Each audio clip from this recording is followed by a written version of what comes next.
Bien, en parlant justement d'argent et de financement, non seulement des institutions, mais également des économies et des infrastructures des pays africains. On a eu un projet justement de création d'une banque africaine sous l'impulsion de Muammar Kadhafi avec les réserves d'or libyennes euh, pour essayer de sortir l'Afrique des griffes des institutions de Bretton Woods, le FMI et la Banque mondiale. Ce projet était-il viable? Quand on voit tout ce qui est mentionné et tous les projets personnels de Kadhafi derrière justement la création de l'Union africaine, ce projet était-il viable? Les pays de l'Union africaine peuvent-ils se développer en continuant à faire recours à ces institutions-là, à savoir le FMI et la Banque mondiale, ou est-ce qu'il faut finir effectivement par en arriver à la création d'une banque africaine qui soit autonome et qui permette justement tant à l'Union africaine qu'aux économies africaines de se développer. Oui, alors, au temps de l'OUA, il y avait déjà eu la création de la Banque africaine de développement, qui est entre Abidjan et à un moment en Tunisie, je crois, la BAD, qui fait déjà un travail en termes de financement et de capitalisation des projets à l'échelle continentale. Je crois que le capital majoritaire de la BAD est détenu par les États africains, ça fait partie des statuts. Et quelques États non africains peuvent également avoir des contributions dans le cadre de la BAD, euh, qui est, je pense, la banque de développement panafricain à l'échelle étatique et interétatique et continentale. Maintenant, sur la question d'une banque centrale africaine qui va avec l'idée d'une monnaie unique ou au moins d'une monnaie commune. Bon, moi, je pense que c'est des enjeux qui déjà nécessitent de parachever tout ce qui relève de la décolonisation monétaire. Donc, il faudrait effectivement que les pays qui sont encore dans la zone CFA passent à des monnaies nationales.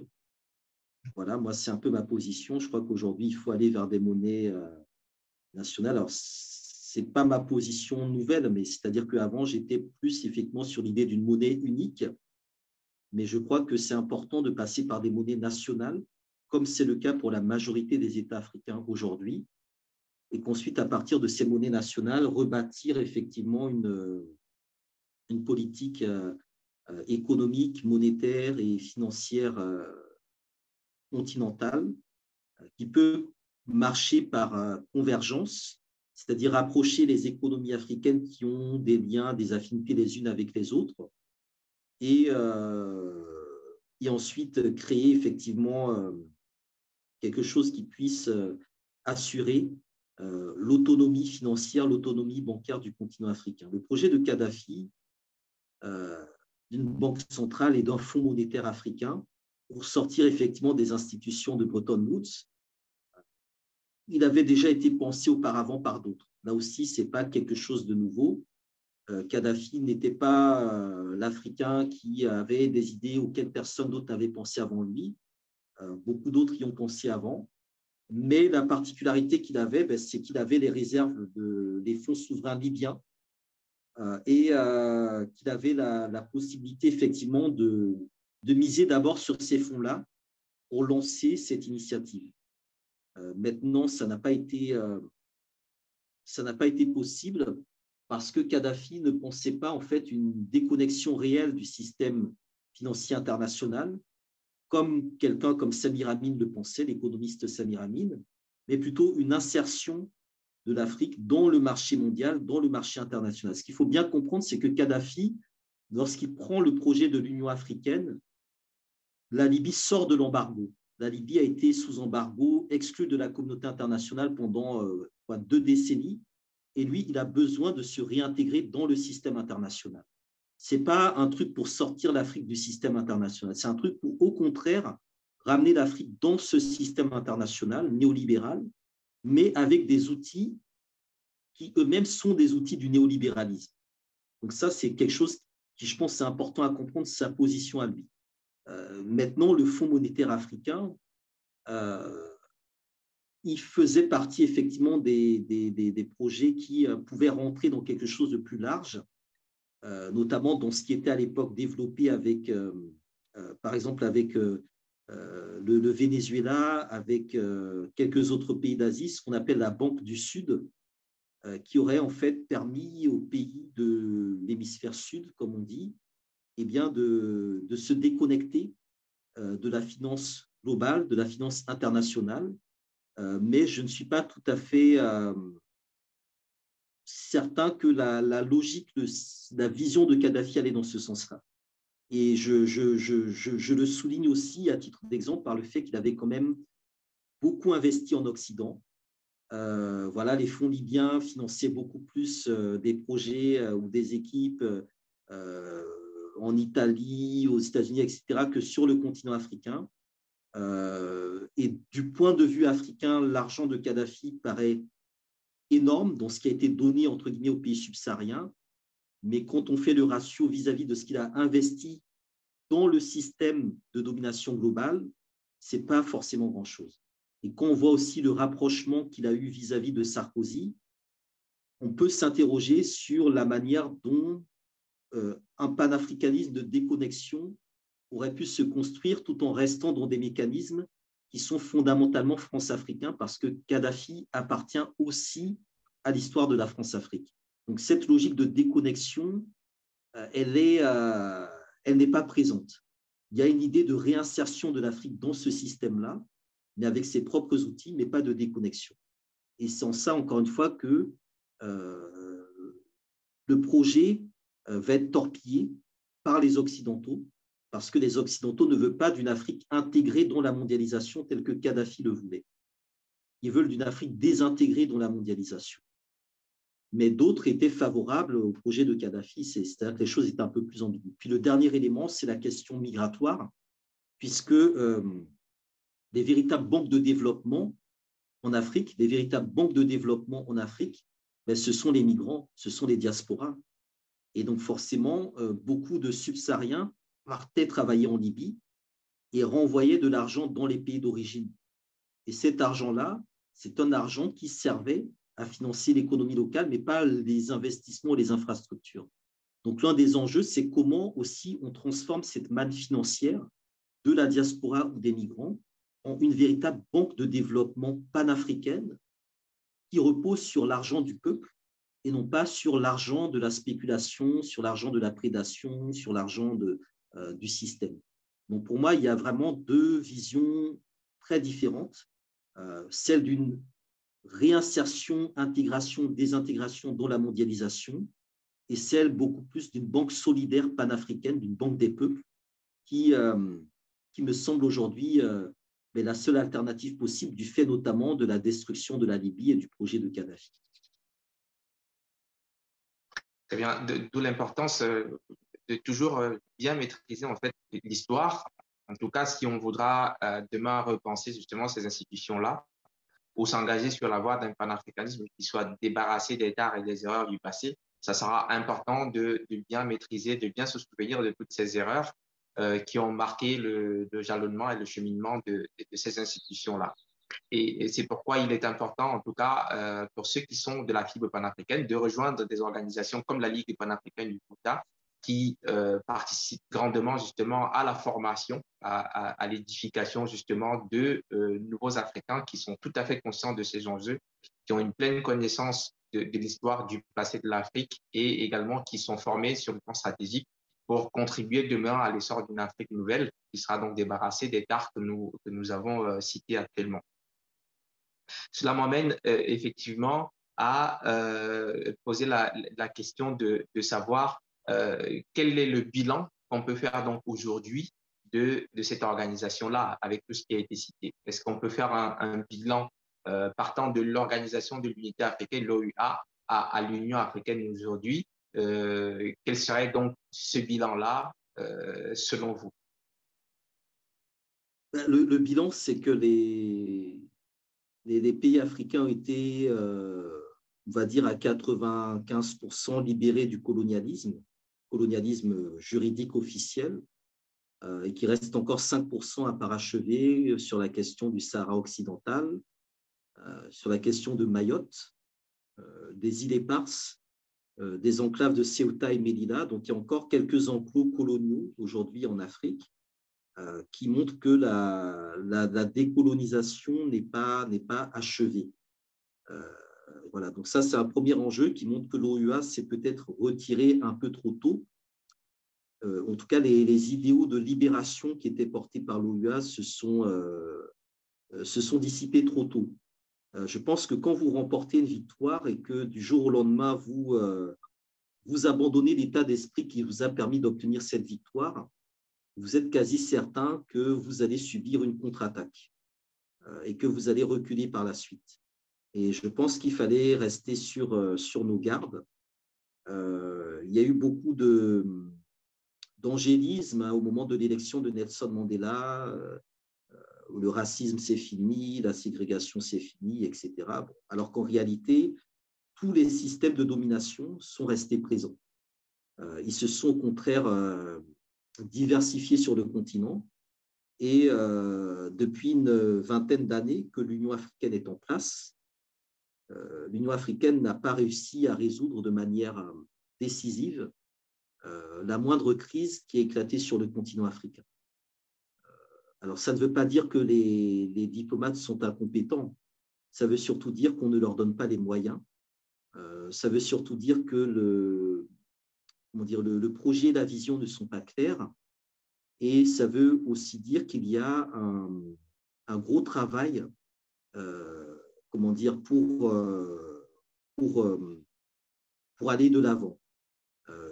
Je ne suis pas non plus favorable à jeter le bébé et l'eau du bain ensemble, mais il me semble important en tout cas de souligner le fait que l'histoire s'accélère. L'OUA a duré à peu près 40 ans, l'Union africaine existe depuis 20 ans, mais on a quand même le sentiment qu'elle est largement exsangue, qu'elle n'est plus en capacité de se réinventer. Elle s'est fixé un agenda pour 2063.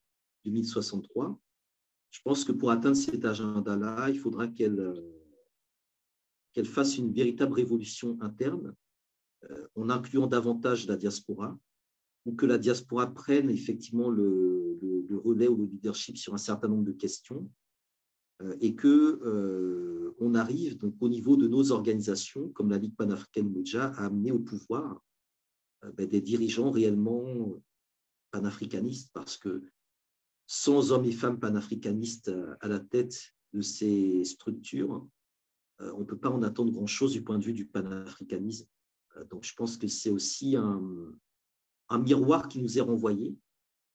Parfois, je vois des personnes qui bombent le torse sur le panafricanisme, qui sont orgueillistes, qui disent qu'on est puissant, qu'on fait trembler le monde, etc. Mais je pense que l'État de l'Union africaine doit être un miroir qui doit nous faire réfléchir sur le fait que la situation n'est pas glorieuse et que nous devons réellement nous atteler à la tâche de changer les choses au niveau de la direction, au niveau de la gouvernance. Et ça nécessite des organisations structurées, ça nécessite des partis politiques en ordre de bataille sur le plan panafricaniste.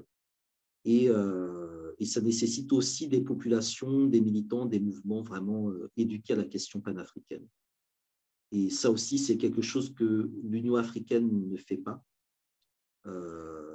Voilà, donc il ne s'agit pas de dire qu'on doit tout faire par nous-mêmes, mais force est de constater que c'est assez compliqué aujourd'hui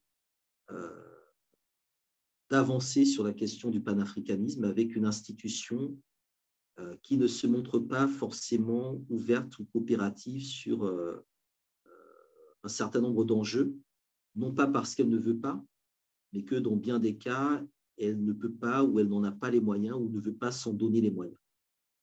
Voilà, donc il faut continuer à l'interpeller. C'est ce que nous faisons dans quasiment tous les communiqués de la Ligue panafricaine Moudja. Nous l'appelons à prendre ses responsabilités. Et nous nous tenons prêts, évidemment, à apporter notre contribution. Parce que, qu'on le veuille ou non, bon, c'est une structure qui existe aujourd'hui.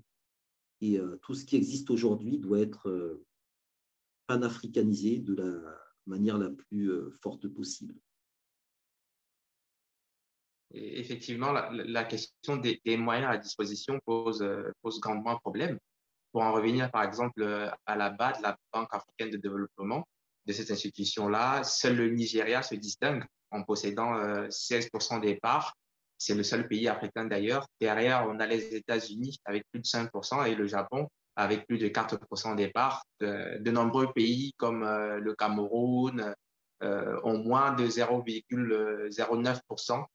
Certains sont même à 0,01%. C'est assez surprenant d'ailleurs. Et ça montre bien comment le manque de moyens, le manque de solidarité, encore une fois, dans ces organisations-là, nous empêche de créer des structures qui sont à même de porter les espérances des pays africains pour un certain développement.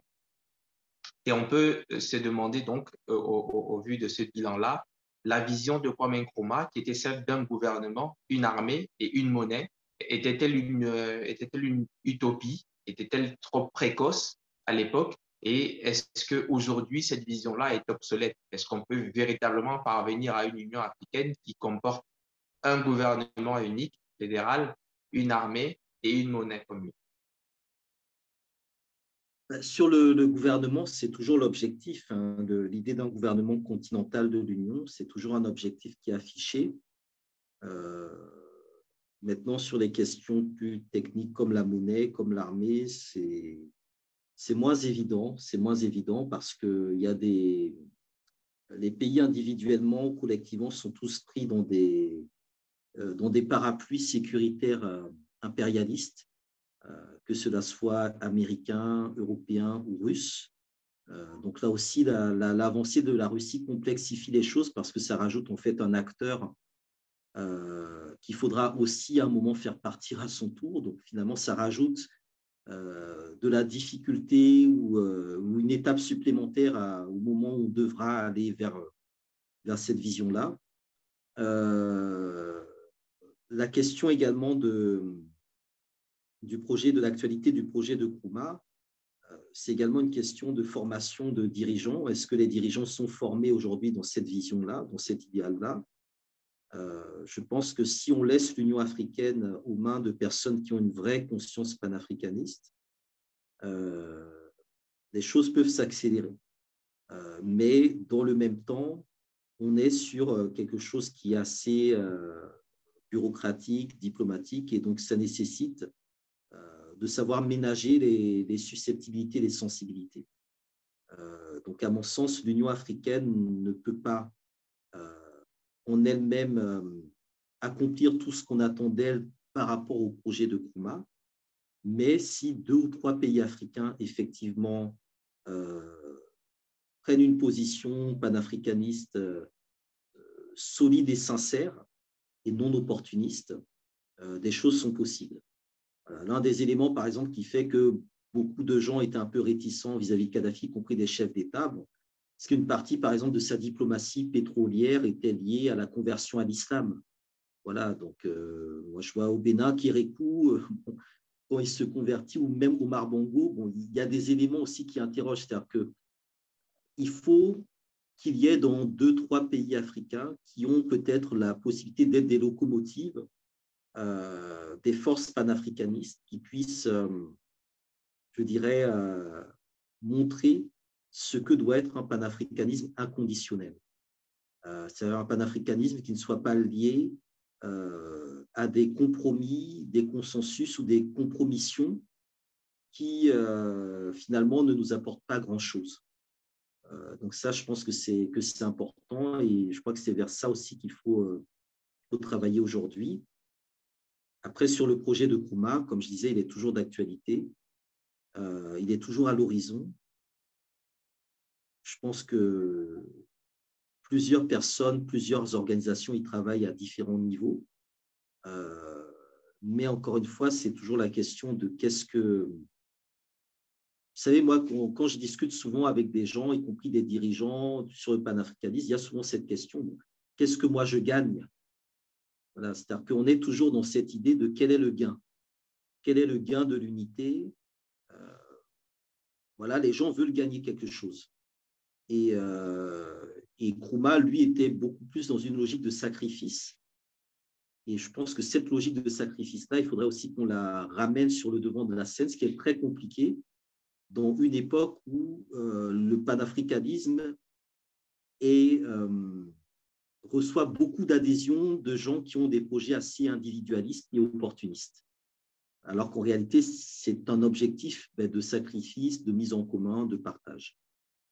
Donc, il faudrait aussi arriver à toucher, évidemment, une certaine élite, notamment économique et financière, pour qu'elle fasse, comme disait Cabral, son suicide de classe et qu'elle se montre, je pense, plus intéressée par tous ces enjeux-là, parce qu'encore une fois, l'objectif politique est là, la bataille économique est sur le terrain, la libération culturelle est en cours, même si elle fait beaucoup de dégâts ici ou là.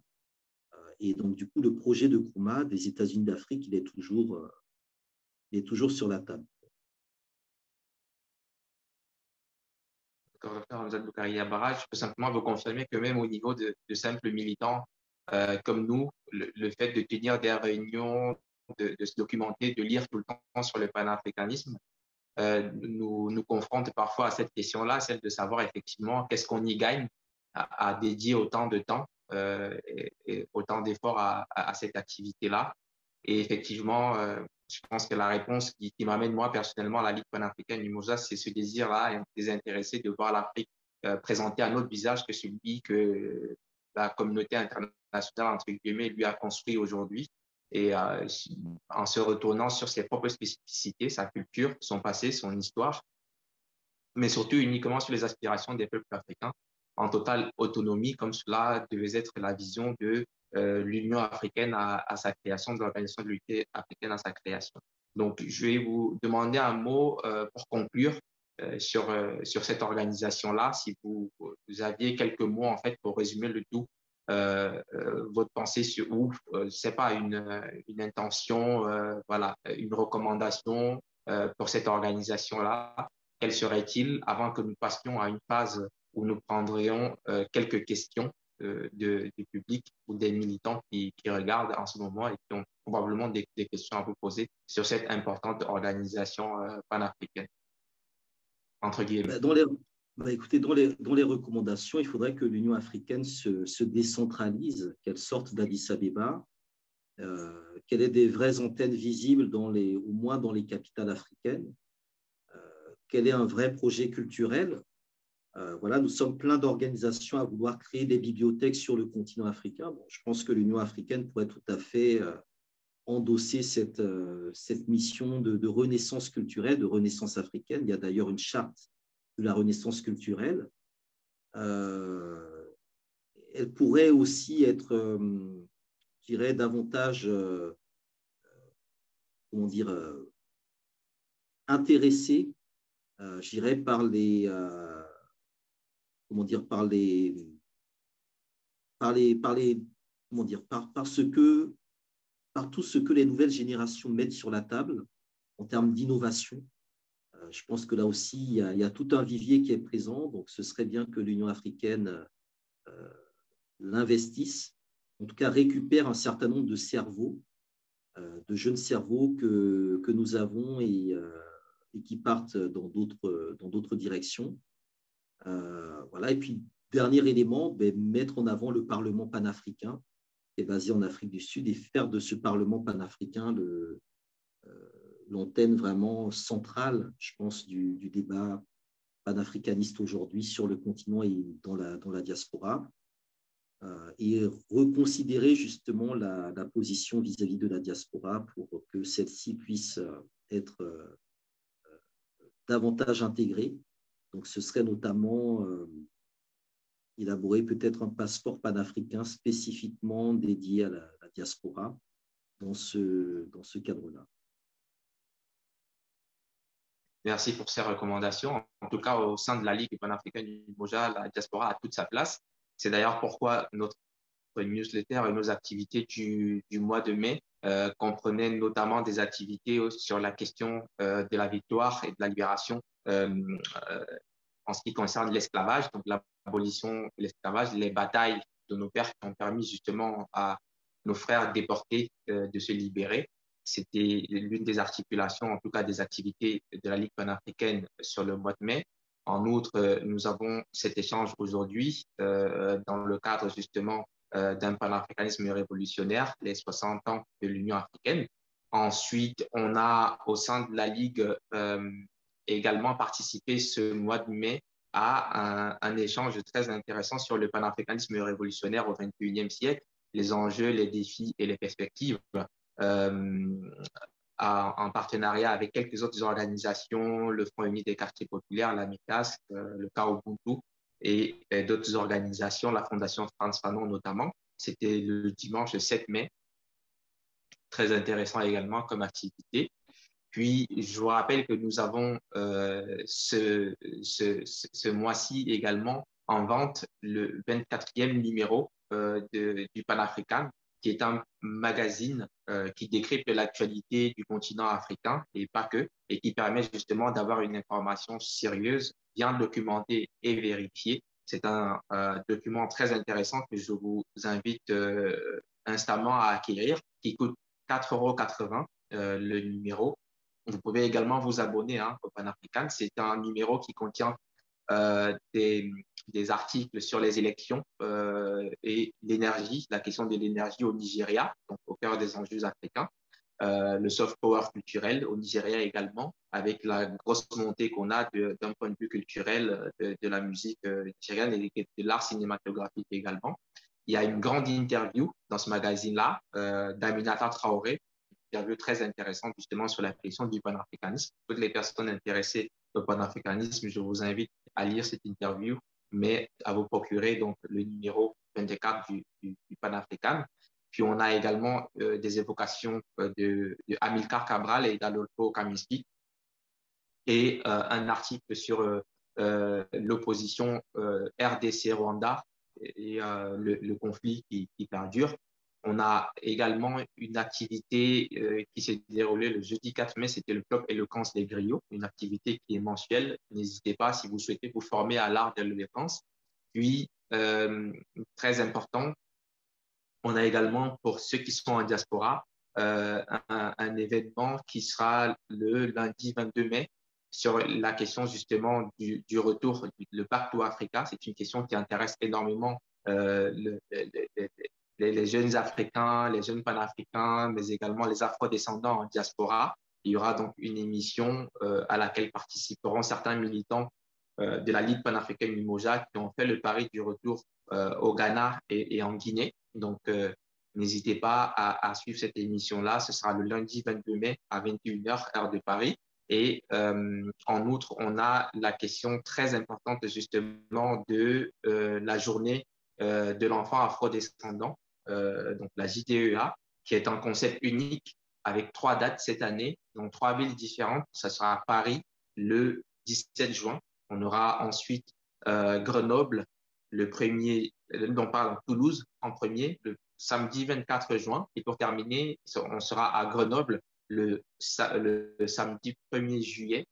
La participation est gratuite avec une préinscription. N'hésitez pas donc à inscrire vos enfants africains et afrodescendants afin qu'ils puissent se connecter beaucoup plus rapidement à ces questions que nous avons découvertes beaucoup trop tardivement dans un cadre ludique qui est bien pensé, bien structuré, avec des activités adaptées aux enfants, mais qui permettent d'éveiller justement la conscience africaine et panafricaine, de leur redonner le sentiment de fierté qui est souvent perdu chez les enfants, qui sont très rapidement confrontés voilà, aux stéréotypes de l'Occident en ce qui concerne les aspects justement de la beauté, du physique et autres. Donc, n'hésitez pas à inscrire vos enfants. Je répète les dates. Paris, samedi le 17 juin. Toulouse, samedi 24 juin. Et Grenoble, le samedi 1er juillet pour la journée des enfants afrodescendants et africains. Donc, un mot de la fin, si vous voulez bien, docteur Hamzat Boukari Yabara. Ah, pardon, avant, je vais vérifier si on a quelques questions du public afin qu'on puisse y répondre, si vous voulez bien, en quelques minutes.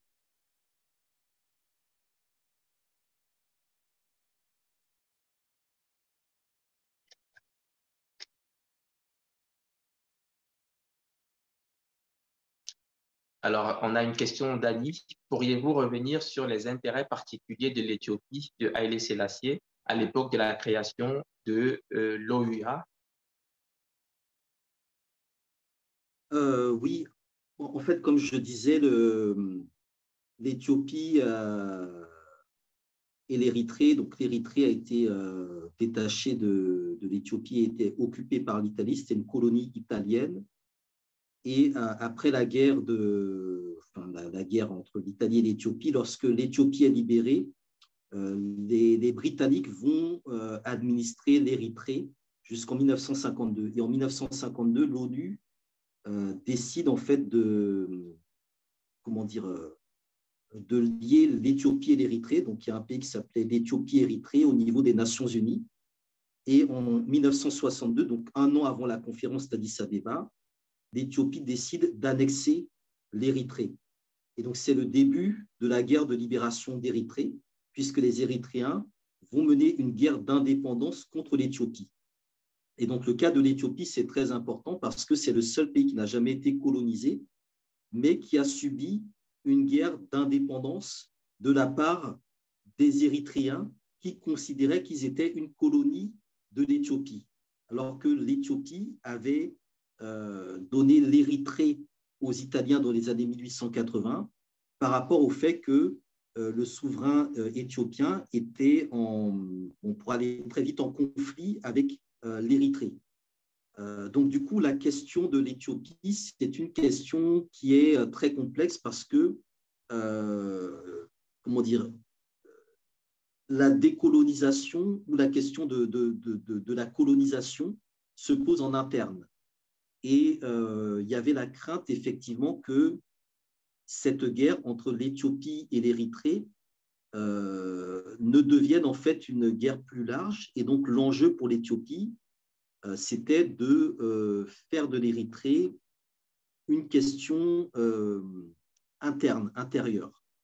Et cette problématique-là, on la retrouve dans plein d'autres pays africains. C'est-à-dire qu'au niveau du Katanga, au niveau du Congo, les sécessionnistes, je ne sais pas, au Cameroun, etc., partout sur le continent africain, on a des problématiques de frontières où on craint de voir des groupes apparaître et remettre en cause les frontières validées au moment de la décolonisation. Or, l'Éthiopie n'a pas été colonisée. Donc, eux, ils sont sur un paradigme différent qui les amène à tenir une position par rapport à leur situation interne qui a des répercussions sur d'autres conflits similaires qui pouvaient avoir lieu sur le continent africain. Et donc, l'enjeu, c'était de valider un principe d'intangibilité des frontières fondé sur l'annexion de l'Érythrée dans l'Éthiopie et donc enlever l'Érythrée de sa dimension de conflit entre guillemets international. Et ça a toujours des enjeux avec la question du Tigré aujourd'hui. Pendant très longtemps, 3 décennies, il y aura une guerre entre l'Éthiopie et l'Érythrée, alors que c'est le même peuple, ils sont frères, etc. Et cette guerre aboutit à l'indépendance de l'Érythrée. Donc c'est très important. Il y a 2 États qui sont devenus indépendants en dépit de la fameuse intangibilité, c'est l'Érythrée et le Soudan du Sud. L'Érythrée par une guerre contre l'Éthiopie, donc une guerre entre guillemets de libération. Mais qu'est-ce que ça signifie se libérer de ses frères? Et en quoi cette logique de dire que l'Érythrée s'est libérée de ses frères ne pourrait pas amener des gens au Cameroun dire nous on va faire sécession, on va se libérer de nos frères, etc. Donc c'est un peu la boîte de Pandore qui s'ouvre. Et c'est quelque chose qui est très, très particulier. Et même encore une fois aujourd'hui, le conflit qu'on a entre l'Éthiopie et l'Érythrée, c'est réglé par la paix entre les 2 pays. Sauf que dans la région du Tigré, qui est la région au nord de l'Éthiopie, enfin, limitrophe de l'Érythrée et de l'Éthiopie, ben, on a un mouvement qui porte cette fois-ci à l'intérieur de l'Éthiopie la mouvance sécessionniste. Et ça, c'est quelque chose que l'on connaît dans chacun de nos pays. C'est-à-dire que peut-être que plus tard, à l'intérieur même de la mouvance sécessionniste, on verra apparaître une autre mouvance sécessionniste et ainsi de suite.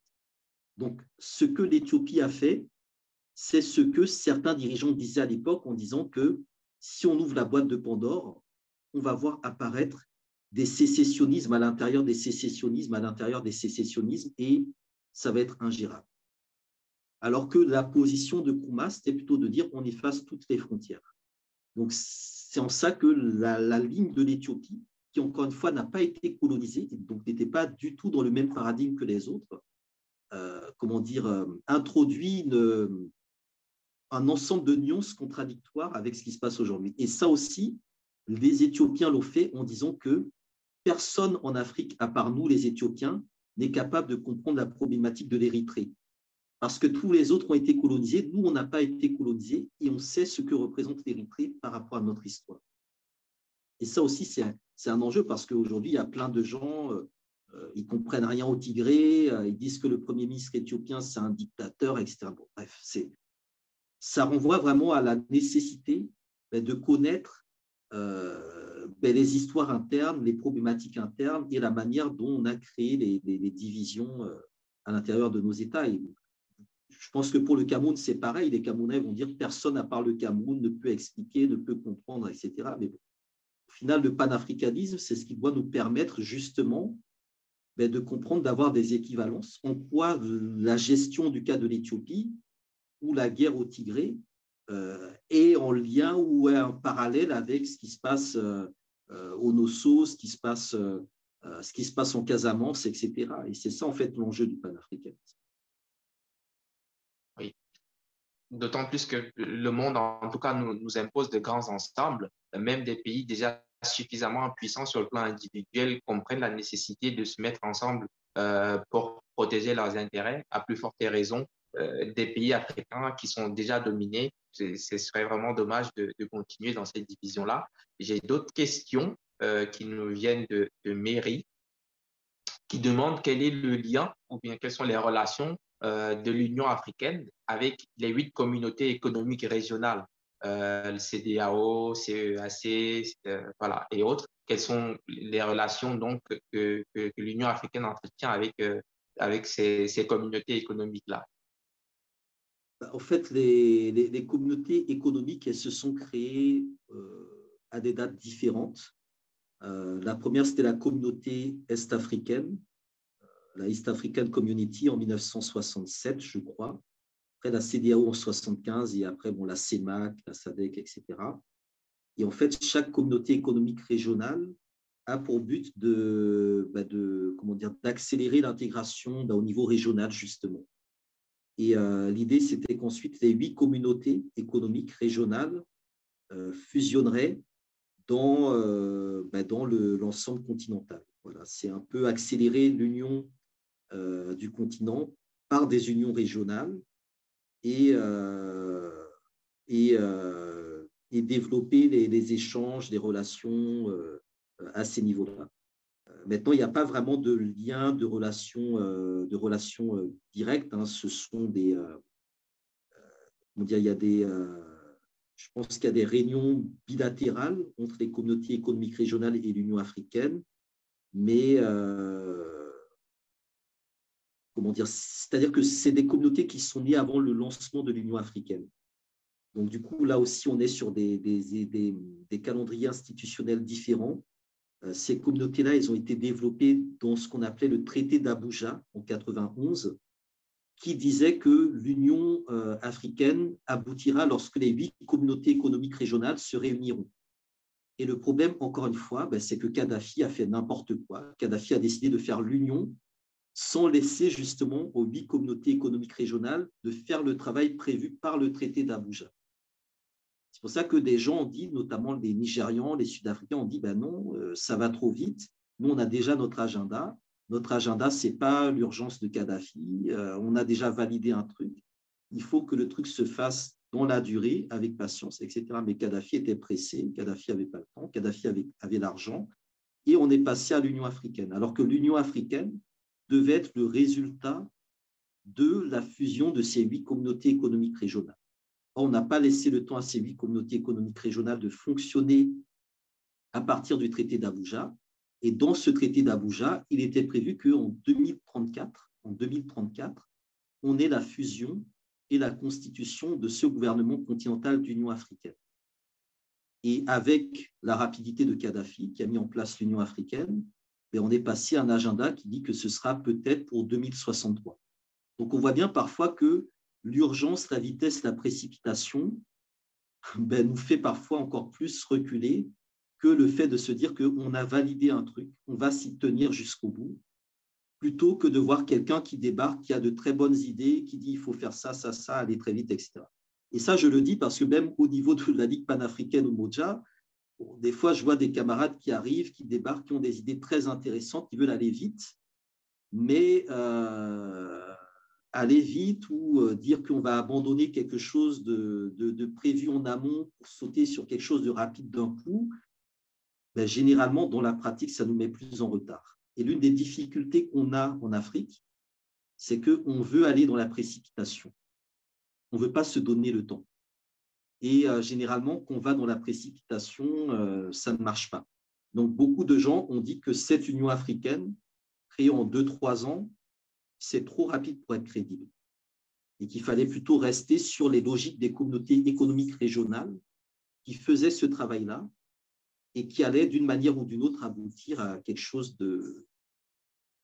Alors, peut-être pas quelque chose de parfait, mais quelque chose qui soit le résultat d'un processus populaire, plutôt que d'une volonté d'un chef d'État, celui de la Libye, de dire voilà comment on va faire, suivez-moi, etc. Donc, du coup, aujourd'hui, il y a effectivement une sorte de compétition entre ces communautés économiques régionales et l'Union africaine, entre la CEDEAO et l'Union africaine. Voilà, on a des dirigeants qui préfèrent régler les problèmes au niveau de la CEDEAO et mettre de côté l'Union africaine, parce qu'il y a aussi tous ces antagonismes-là et ça dépend encore une fois de qui contrôle l'Union africaine, qui contrôle la CEDEAO, qui contrôle la SADC, etc. Tout à fait. Et un deuxième volet à la question de Mairie, c'est de savoir, dans le cadre des États-Unis d'Afrique, est-ce qu'une organisation ou un organe comme un organe économique, hein, comme ces organisations régionales-là, aurait du sens? Est-ce qu'il faut y penser? Est-ce que, par exemple, la ZLECAf, qui est en train de développer aujourd'hui, serait une piste dans le cadre des États-Unis d'Afrique? Alors, il y a la ZLECAf ne peut pas être une piste s'il n'y a pas derrière comment dire, des mesures protectionnistes. C'est-à-dire que moi, je rejoins les économistes qui disent qu'il faut qu'on mise sur le protectionnisme.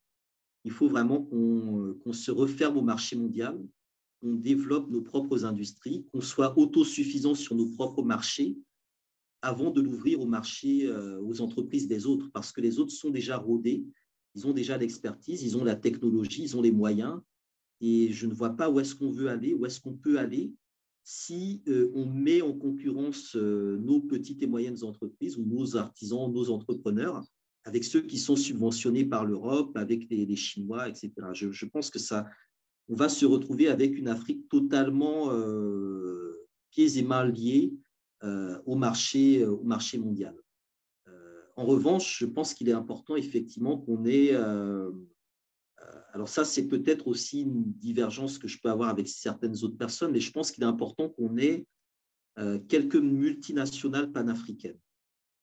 Voilà, je ne suis pas pro-capitaliste, mais on a quand même besoin sur des secteurs stratégiques d'avoir quelques multinationales panafricaines comment dire, qui fassent écran vis-à-vis des multinationales occidentales prédatrices, etc. Mais ça nécessite encore une fois que nos fameuses élites économiques, les Dangote et autres, assument clairement des positions panafricaines. Moi, là, j'ai entendu que Dangote veut racheter un club de foot de seconde division en France. Bon, je pense qu'il y a peut-être plus urgent et plus intéressant. Il voulait racheter Arsenal. Bon, il y a quand même des interrogations sur quelles sont les priorités que nos entrepreneurs, nos opérateurs économiques, nos hommes d'affaires voient. Et ces priorités-là touchent aussi à comment dire, toute une ruée de ceux qui sont dans l'entrepreneuriat sur le panafricanisme. On voit bien qu'ils ne viennent pas sur le panafricanisme par intérêt pour le panafricanisme, mais parce qu'ils veulent croquer le gâteau africain, participer à la ZLECAf, participer finalement, comme s'ils étaient des Chinois, des Qataris, des Occidentaux, etc., au partage du gâteau. Et ça aussi, ça pose la question de notre libération économique. Ensuite, par rapport à la ZLECAf, le pendant de la ZLECAf, c'est l'agence du NEPAD qui s'est installée à Accra, au Ghana, et qui vise effectivement à, comment dire, à verrouiller un peu tout ce qui renvoie aux stratégies économiques, aux accords de partenariat économique, dans un sens qui ne risque pas d'être fondamentalement favorable aux pays, aux peuples, aux économies africaines. Donc, à mon niveau, il y a beaucoup de choses à faire sur ces questions-là. Et ce n'est pas tant la ZLECAf qui peut être intéressante pour le panafricanisme, mais ce que nous, en tant qu'organisation, devons apporter comme alternative à la ZLECAf, comme résistance à la ZLECAf, comme réponse à la ZLECAf, et voir quels sont les pays qui, sous certains aspects, ont été réticents à cette question de la ZLECAf. Et quand on regarde les pays qui l'ont été, ce sont des pays qui ont une souveraineté économique et monétaire, comme le Nigeria, comme l'Afrique du Sud, et qui ont bien compris les enjeux et les dangers. C'est pour ça que ces pays-là aussi se rapprochent maintenant ou s'intègrent davantage dans les réseaux BRICS, etc. Voilà, c'est-à-dire qu'ils cherchent un autre parapluie capitaliste pour continuer à exister. Et ça pose effectivement la question de où se trouve le panafricanisme dans tout ça. D'accord. Donc, on va prendre deux dernières questions, si vous voulez bien, si vous en avez le temps, de manière très succincte. J'ai une question de Dino Raini qui veut savoir pourquoi l'Union africaine est incapable d'intervenir sur les différents points de conflit sur le territoire, sur le continent africain, comment les décisions de cette union-là sont prises et peut-on parler d'une institution, pour terminer, qui soit représentative des peuples africains, représentative des peuples simplement, si on veut. Alors, le département paix et sécurité de l'Union africaine, il est traditionnellement dirigé par l'Algérie, bien souvent. Donc, il y a aussi un partage en fait des différentes prérogatives. Et c'est un département qui travaille surtout sur les questions de prévention, de résolution des conflits, de situation de post-conflit, de médiation africaine, mais pas tellement d'interposition ou d'intervention sur le terrain, sur le sol. Parce que l'Union africaine n'a pas d'armée, n'a pas de cadre institutionnel pour cela. Il y a des forces africaines en attente, mais qui sont liées en partie au Conseil de sécurité des Nations unies. Il n'y a pas non plus de levée de ce principe de la non-ingérence, ce qui fait que le fait d'intervenir doit toujours se faire dans un cadre établi et bilatéral. Et troisièmement, on a des pays africains qui ont leur propre, qui font de la question sécuritaire un marché. Dans ces pays-là, je pense par exemple au Rwanda de Paul Kagame, puisqu'on voit aujourd'hui que l'armée rwandaise se déploie en Centrafrique, au Mozambique, au Bénin. Ils vont, je pense, bientôt candidater pour le Mali, etc. À un moment, l'Angola aussi était un peu dans cette logique-là. Le Nigeria, du temps de l'Ecomog aussi, s'était tenté à cette approche-là. L'Afrique du Sud aurait les moyens aussi d'agir à ce niveau-là.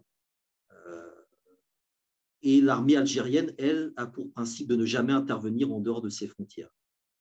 Je pense que si elle le faisait, il y a très longtemps que la question du Mali serait réglée. Donc, on a des États qui ont des stratégies, des intérêts, des principes qu'ils font parfois passer avant l'idée d'un panafricanisme collectif, d'une sécurité collective africaine. Donc ça, c'est un premier élément. Le deuxième élément, c'est qu'on a trop de bases militaires étrangères sur le sol africain pour pouvoir réellement avoir la latitude d'intervenir avec une force africaine indépendante. Il y a les Américains, les Français, les Russes, les Japonais, enfin bref, tout le monde est là. Et aujourd'hui, je pense qu'aucune intervention africaine, 100% africaine, n'est possible sur un terrain de conflit en Afrique sans passer par une ingérence, une tutelle, un soutien non africain. Et à partir de là, ça rentre les interventions africaines dans des cadres qui ne nous appartiennent plus. ça devient une affaire du Conseil de sécurité, ça devient une affaire de l'Union européenne, de Moscou, etc. Donc, pour moi, on est sur le plan de la sécurité pieds et mains liés à trop de chaînes que dans certains cas, nous nous sommes infligés. Là, j'insiste vraiment dessus. Et voilà, après, il y a le fait, évidemment, que l'Union africaine n'a pas non plus d'autorité, de moyens financiers pour se lancer dans ce type d'initiative et d'intervention. Donc, ce sont des États qui pourraient éventuellement, personnellement, violer ces cadres-là. La Tanzanie, quand Julius Nyerere est intervenu en Ouganda, c'est une décision qui brisait justement le principe de l'OUA.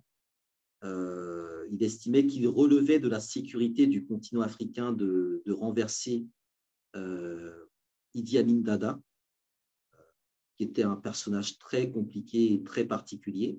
Donc, il a pris ses responsabilités en tant que président tanzanien. On a vu ce que ça a donné au moment de l'implosion du Zaïre, avec la décision de Kagame et Museveni d'aller régler les affaires à Kinshasa. Et ça, c'est quelque chose qui est intervenu dans le trou entre la fin de l'OUA et la création de l'Union africaine. Donc, l'Union africaine elle-même est née dans un contexte d'implosion du Congo. Et le Congo, c'est vraiment le centre de la géopolitique africaine, c'est le centre des enjeux sécuritaires africains. Et du coup, tant qu'il n'y a pas un plan panafricain sur la sécurité collective qui parte du Congo, je pense que toutes les interventions qu'on pourra faire ici ou là, au Mali, etc., tout ça, seront secondaires ou ne régleront pas le problème à la source. Merci. Donc, le dernier volet de la question, c'était est-ce que l'Union africaine représente les peuples? Est-ce qu'on peut aujourd'hui dire que c'est une institution qui représente les peuples ou pas?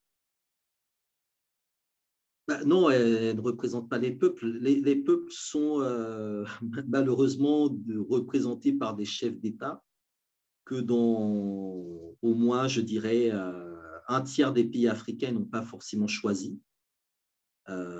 Et ces chefs d'État-là parlent au nom de leur peuple, souvent de manière illégitime au niveau de l'Union africaine. Donc, il n'y a pas de représentation au sommet des peuples.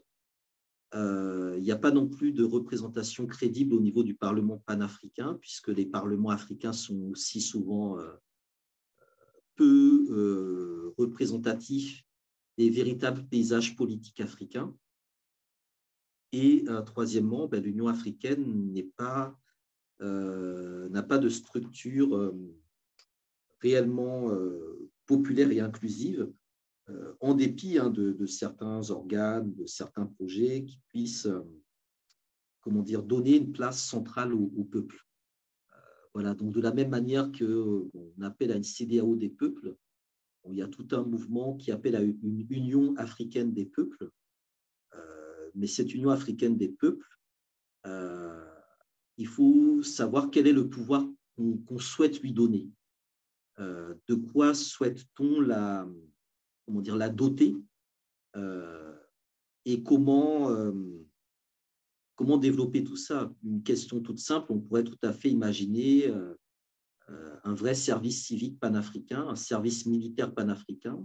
Je pense qu'on ne peut pas avoir d'armée continentale africaine tant qu'on ne décide pas en amont d'imposer un vrai service militaire panafricain, dans lequel il y aurait de la formation sur des questions stratégiques, sur des questions techniques, etc. Et c'est par là qu'il faudrait commencer. Plutôt que d'envoyer les uns se former en Russie, les autres se former aux États-Unis, etc., mettre en place vraiment ce cadre-là. Et tant qu'on ne voit pas venir à l'horizon ce genre d'initiative,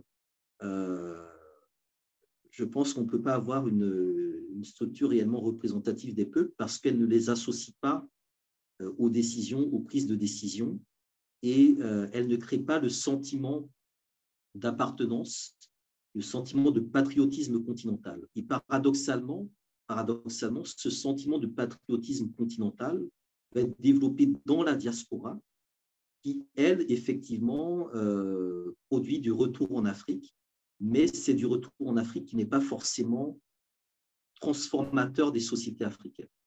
Et ça aussi, ça pose des vrais enjeux sur quelle est la réelle plus-value de la diaspora aujourd'hui par rapport à l'Union africaine. J'ai vu que quelqu'un posait la question de qui représente ces diasporas-là. Alors, celui qui s'est autoproclamé, c'est Louis-Georges Tin, qui se présente comme le Premier ministre de l'État de la diaspora africaine et qui a récemment annoncé qu'il y aurait des nouvelles élections en juin. Bon, je ne sais pas qui est au courant du fait qu'il sera procédé le mois prochain à des élections à la tête de l'État de la diaspora africaine.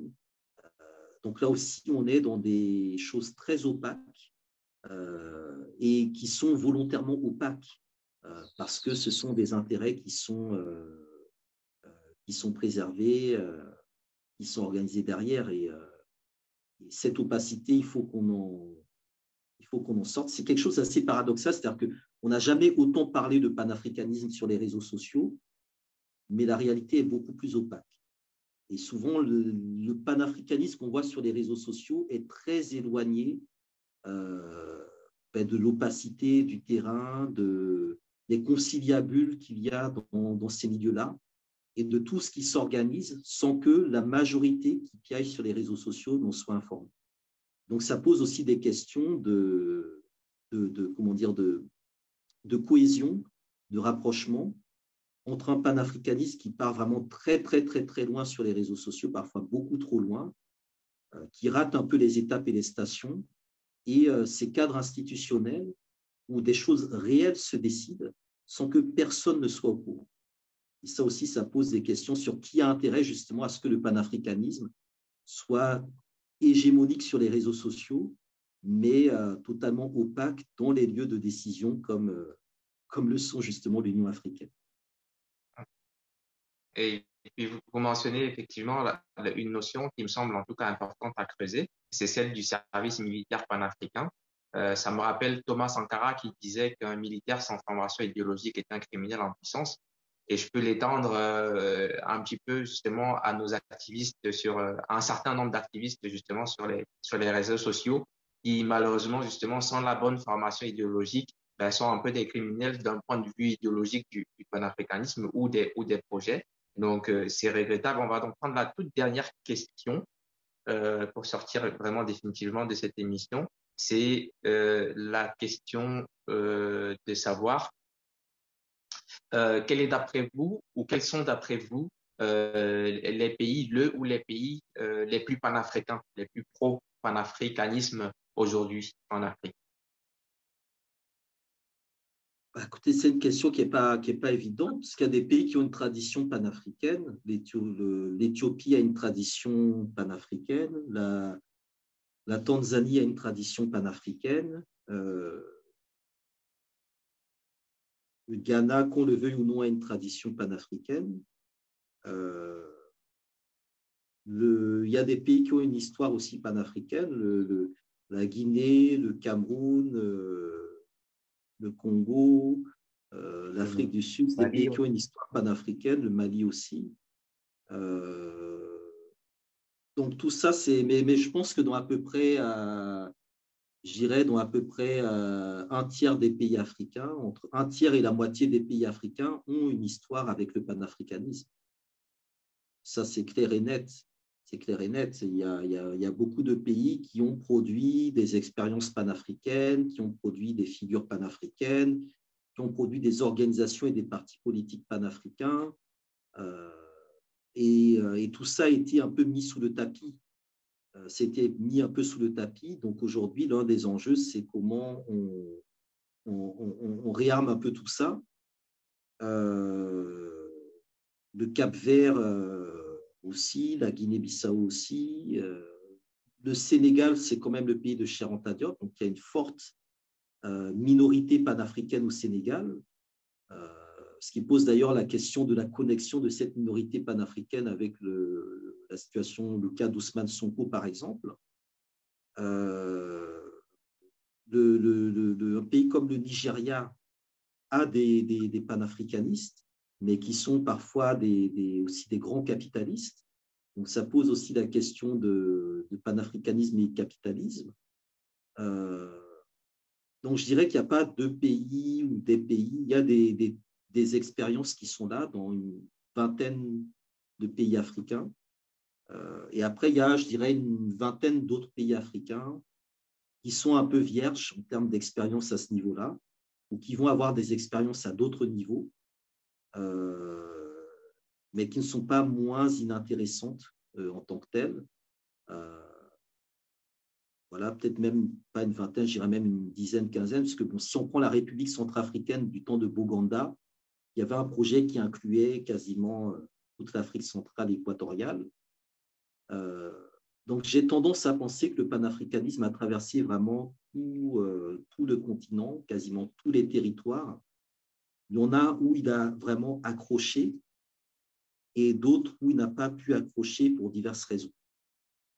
Il y a des pays où il a accroché, mais il a été, comment dire, décroché.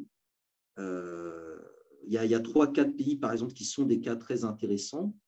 Il y a le cas du Togo, par exemple, Sylvanus Olympio, qui avait une vision à la fois nationaliste et panafricaniste, qui était assez concrète, tangible et en même temps ouverte sur une approche libérale, qui a été assassiné alors qu'il préparait, il rédigeait la charte de l'OUA, c'est très important à rappeler. Beaucoup de gens rappellent que c'était à la veille de la sortie du franc CFA, et je pense que c'est important de rappeler que c'était lui qui était chargé de rédiger la charte de l'OUA. Et on peut penser qu'il aurait rédigé cette charte de l'OUA avec des éléments spécifiques aussi à la question du Togo, le cas des Évés, le conflit qu'on a voulu créer avec Kwame Nkrumah sur la réunification des Évés, etc. Et plus tard, donc, dans le cadre du Togo, la répression qui va avoir lieu sur les forces panafricanistes. Voilà, donc c'est quelque chose qui est important. Le Cameroun également, parce que l'UPC, l'Union des populations du Cameroun, était aussi dans cette logique d'unification, à la fois du territoire national, mais également de l'ensemble du continent, sur une base vraiment, comment dire, progressiste. Et le Togo et le Cameroun sont deux pays qui géraient leur situation au niveau des Nations Unies. Ce n'étaient pas des colonies françaises en tant que telles. Et donc là, on a quelque chose qui est très intéressant. Donc, vous avez au Cameroun beaucoup de gens panafricanistes, afrocentrés, etc., au Cameroun ou dans la diaspora. Mais au niveau du pouvoir camerounais, en dépit des artifices comme la chaîne de télévision, là, il n'y a pas de panafricanisme. Voilà, il n'y a pas de panafricanisme. On ne peut pas dire, je vois des gens qui disent encore que Biya est un panafricain. Non, il faut arrêter. Il faut arrêter. Mais le Cameroun a produit beaucoup de gens qui ont lutté, théorisé autour du panafricanisme. Et troisième territoire que je prendrais ici comme exemple, comme cas un peu particulier, c'est le Gabon des Bongos, puisque là, au contraire, ça a été verrouillé dès le départ. Et la question du panafricanisme va être instrumentalisée par Omar Bongo, à travers notamment les médiations qu'il a faites dans un certain nombre de conflits, et avec cette idée que il faut plutôt travailler des allégeances ethniques transfrontalières entre le Gabon, le Congo, la Guinée équatoriale, le Cameroun, etc., qui font que finalement les logiques étatiques sont transplantées par des logiques familiales, des logiques claniques, des logiques ethniques, ce qui peut aussi, de manière provocatrice, être une piste dans des solutions panafricaines. C'est-à-dire qu'on peut aussi repartir de ces identités qui font que, de part et d'autre de la frontière, on est les mêmes, et que parfois, pour régler un conflit dans le pays voisin, pour régler un conflit dans un pays, c'est le voisin d'à côté qui parfois est le mieux situé parce qu'il a un autre lien d'allégeance qui lui permet d'intervenir. Et donc ça aussi, ça renvoie aux notions d'ingérence. Comment trouver la bonne mesure d'ingérence panafricanistes pour que ça ne crée pas des tensions, comme on a pu le voir entre Kwame Nkrumah et Sylvanus Olympio, alors que tous les deux allaient dans la même direction, et qu'en même temps que ça ne soit pas des moyens de gestion néocoloniale comme Omar Bongo, aujourd'hui Denis Sassou Nguesso ou même Paul Biya le font au niveau de l'Afrique centrale à travers un pseudo-panafricanisme qui malheureusement semble validé par beaucoup de gens qui font parfois beaucoup de bruit sur les réseaux sociaux. En tout cas, merci infiniment, Dr. Hamza Barra. C'est toujours très enrichissant d'échanger avec vous, d'apprendre de vous sur des questions liées au panafricanisme. Nous ne pouvons que vous remercier grandement encore une fois de s'accorder de votre temps à cette noble lutte. Pardon. Et un mot de la fin, un mot de conclusion. Écoutez, un mot de conclusion. Écoutez, moi, là, je suis ici en Martinique. Donc, comme je le disais, j'interviens. Alors, demain matin, j'interviens avec des camarades camerounais dans un autre cadre. C'est intéressant. Donc, je ne vais pas forcément parler ici, mais il y a des choses qui se font sur le continent. Et demain soir, je donnerai une conférence sur les réparations. Ici, en Martinique, c'est un thème très important sur lequel, au niveau de la Ligue, on s'est également engagé. Qui suscite beaucoup d'intérêt et de crainte parce qu'on est dans un système où les gens ont peur. Les gens ont peur d'attaquer le système, les gens ont peur d'attaquer l'État colonial parce qu'il y a des répressions concrètes, il y a des menaces, il y a des sanctions, il y a des intimidations. Et je pense qu'il faut qu'on comprenne que ces menaces, ces intimidations, elles ne sont pas nouvelles. Ceux qui nous ont précédés les ont connues, les ont affrontées. Et donc, il faut que nous restions confiants. Je pense que la Martinique, où je suis actuellement, a besoin de voir émerger des hommes et des femmes politiques courageux, lucides, pragmatiques et panafricanistes.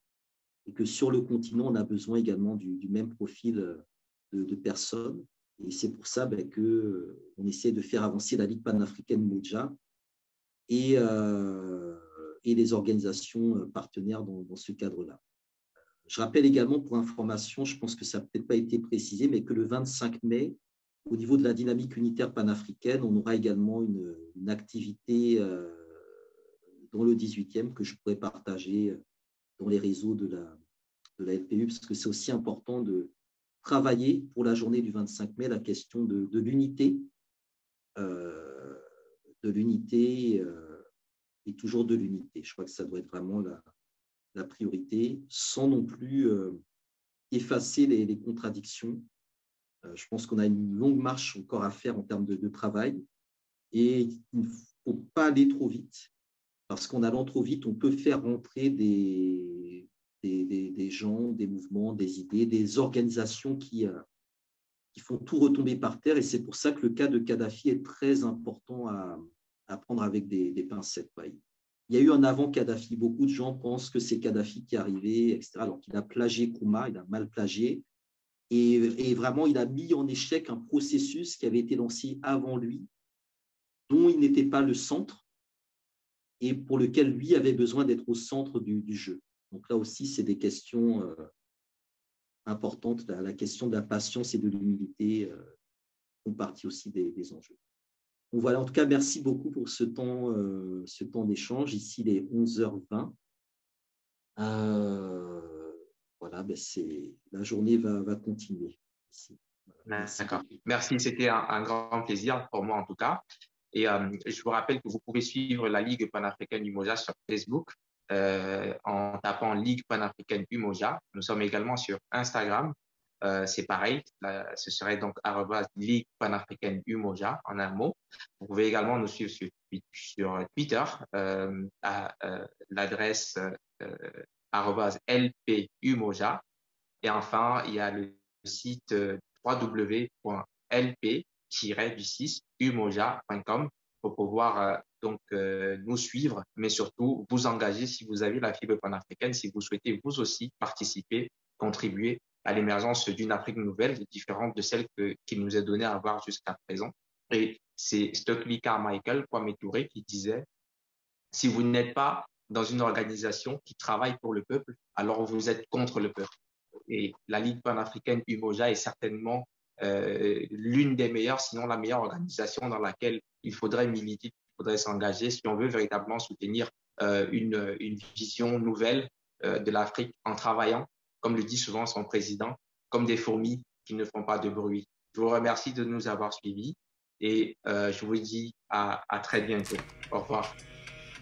Merci, au revoir. Umoja Ninguvu, l'union fait la force.